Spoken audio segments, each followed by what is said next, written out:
channel. Thank you so much for being here. So recently I traveled to Singapore from Bali as I needed to leave Indonesia to renew my visa. Today I wanted to share with you my experience solo traveling and also traveling during a time of the whole coronavirus situation. Can we just say that I love Singapore so much. I love the food, the culture there, the people are friendly, the infrastructure, the cleanliness, also the convenience. It was nice to have that, whereas it's very different here in Bali. I also love that when I go back to Singapore I can connect with my Chinese roots again. And this was my second time here. If you want to watch the first time I traveled to Singapore, I can leave a link to that video in the description box down below. And I only stayed in Singapore for one night and I spent roughly 36 hours there. So I'd already booked my flight from Bali to Singapore in January before the whole coronavirus situation got to where it is today. I also booked this in advance because I arrived in Bali in January and I knew that I'd have to leave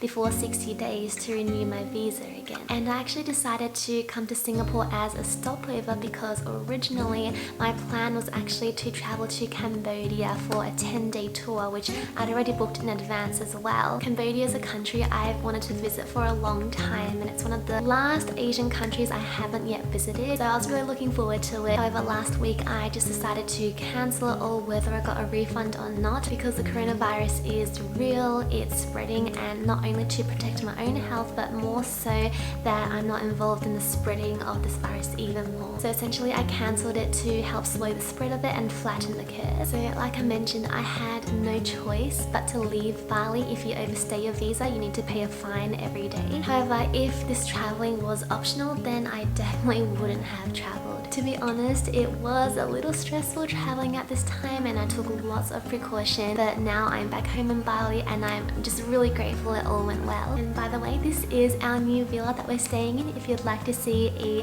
home tour, let me know in the comment section down below. So on the 15th of March, which was a Sunday morning, I took a Gojek to the airport as I only had a backpack. It was my first time traveling on an airplane without a check-in luggage. So yeah, you can easily get to the airport via a scooter if you just have a backpack. I thought that there wouldn't be many people on my flight. However, when I got to my airline check-in desk, there was a very long queue. So I waited an hour, and while we were waiting, we were all given a form to fill out, and in this form you just had to declare which countries you'd been to, whether you'd been to China before or South Korea or Iran, and if you were feeling unwell or not. I was also wearing a mask just to take precaution. My mum kept checking up on me, so mum, this is evidence I wore a mask. So after check-in, all went smoothly after that, and I boarded my flight to Singapore and arrived there around 2 p.m. When I arrived at the airport, there was a temperature screening where they have that infrared camera and they can just see your temperature. It's really cool, and in terms of technology in this way, Singapore is definitely on point, and I could tell throughout my whole time there that they were definitely doing things to help prevent the spread of this virus. So after I exited immigration, I found myself in the Jewel, which is a new building they built around the airport, and I was so excited because I've always wanted to visit the Jewel. I had no idea I'd actually exit out of there, so I wandered around and I came across the very well-known waterfall. I was really so excited because I've always wanted to see that waterfall after it got built, and in real life it is absolutely stunning. You can walk all around the waterfall as well, and it's just amazing. In terms of the mall itself, it wasn't that packed, and just in general the whole time I was just doing my best to avoid close contact with other people. And the Jewel itself is a very beautiful mall as well. It's been a long time since I last went inside a shopping mall. I don't actually like shopping, but it was just nice to experience this again. And this whole trip in Singapore as well was very spontaneous. I had no plan, I just wanted to go with the flow. The complete opposite to what I used to do. The last time I came to Singapore, I remember I was so strict with plans. I wanted to do this and this and this and this, but now I feel like I've definitely tapped more into my feminine energy again and just in this state of flow. So from the airport I found my way to the MRT, and you can actually get a train and subway from the airport to the city centre. So it was a long walk, but I eventually found the MRT station. I bought myself a standard ticket to get from Changi Airport to Chinatown MRT, and this was roughly $5.60 Singapore dollars. And also the MRT stations here are very very big, especially at stations where you can interchange with other lines. So first I took the airport line to Expo station, then at Expo I changed onto the downtown line and then all the way to Chinatown. And this journey took around 1 hour. It was very easy. The MRT stations are actually very easy to navigate, so it's very solo traveler friendly. Singapore has their public transport system on point. When I arrived at Chinatown station, I had no idea where to go to get to my accommodation because I had no data on my phone, so I needed to go find some Wi-Fi. And I just walked around, then I came across an entrance into a shopping mall, so that got me curious. I just followed my curiosity the whole time. I walked in and it turned out to be Chinatown Point Mall. So I just wandered around a bit, then I noticed that it started raining outside, so I found a Korean restaurant. It's been a while since I had Korean food, and ordered myself a bibimbap and with all these side dishes, and it was amazing. I really missed Korean food. I also noticed inside the shopping malls that there were hand sanitizers everywhere as well. I found Wi-Fi. I took a screenshot of the way to get to my accommodation, which thankfully wasn't too far from the shopping mall. So when I solo travel, it's really just about being aware of my surroundings and looking for the signs, seeing where things point at. So after I exited the mall, which looked beautiful from the outside as well, I was just following my curiosity again, and I came across the main part of Chinatown. It was very quiet, the complete opposite to what it was like when I visited 2 years ago. I understand why it is like that, but at the same time it was quite sad to see, because I know that a lot of Chinese people have faced discrimination because of the coronavirus, and discrimination is never okay. Anything coming from a place of fear rather than love is never gonna solve anything. And I came across this little stall. Did you make it? Ooh. Oh, thank you, thank you. My sweet just made me these banana pancakes, peanut butter and avocado. It smells great. I'm sure it's good. Perfect timing. I was quite hungry. Oh sweet.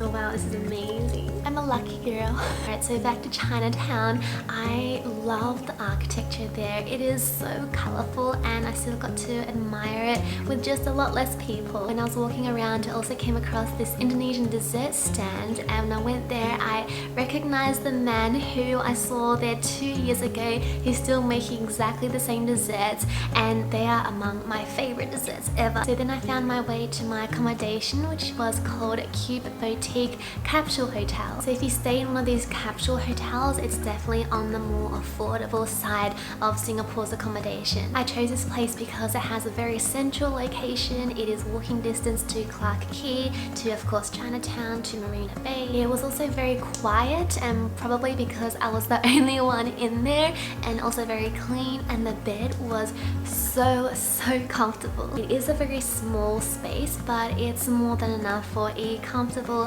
one night's good sleep. Right, precautions first, hand sanitizer. We have 3 different types of Indonesian traditional cakes. These are all naturally made as well. I have no idea what each one is called, but let's just give it a try.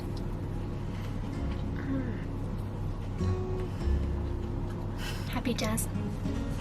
And then that evening I decided to revisit Gardens by the Bay, and I remember last time I came to Singapore it was my all-time favorite place. I just followed where my heart wanted to go, and I definitely do love the flexibility when it comes to solo traveling, because if you want to go somewhere you can just go there. So from Chinatown MRT I bought a standard ticket at the train station, which you can easily do, and I bought a return ticket to Bayfront MRT for around $3.80. All I did was take the downtown line, and I absolutely love how Singapore has made the whole system so easy to use. Then I got off at Bayfront station and I just started exploring. This is when I feel like I just fell in love with Singapore all over again, and I started walking towards the gardens. I came across this bridge, and then you just saw a beautiful view of the Ferris wheel and the Marina Bay, and wow, it was just stunning. The architecture is beautiful, and every time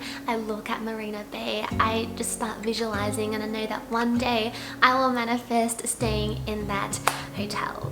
because it looks amazing. It's also free to walk into the gardens. You will need to buy a ticket if you want to go into the flower dome or the other domes or gardens. I came across the super grove trees and wow, I was just blown away. I feel like you could never get sick of a place like that. It's just amazing to see. The sky was blue as well. It was just really stunning. I found this grass area and I just sat down and took some time to reflect on all the changes and transformations that have happened in my life since I visited 2 years ago, because truly so much has changed in so many positive ways. I've manifested so many of my dreams since I visited in January 2018. Yeah, I was just full of gratitude, and it was a really great practice for me to do as well, because I do still struggle with self-doubt every now and then. So just reflecting on my achievements in the past 2 years was very helpful for my mental health, and yeah, it just made me feel good. So I encourage you to do that as well. 2 years ago I was still just starting this channel, and yeah, I guess I was a lot more shy, not as confident. I was still living in Melbourne, and now so much is different. I'm living here in Bali. I've found love. I am where I want to be right now, so I hope that this can just be an example that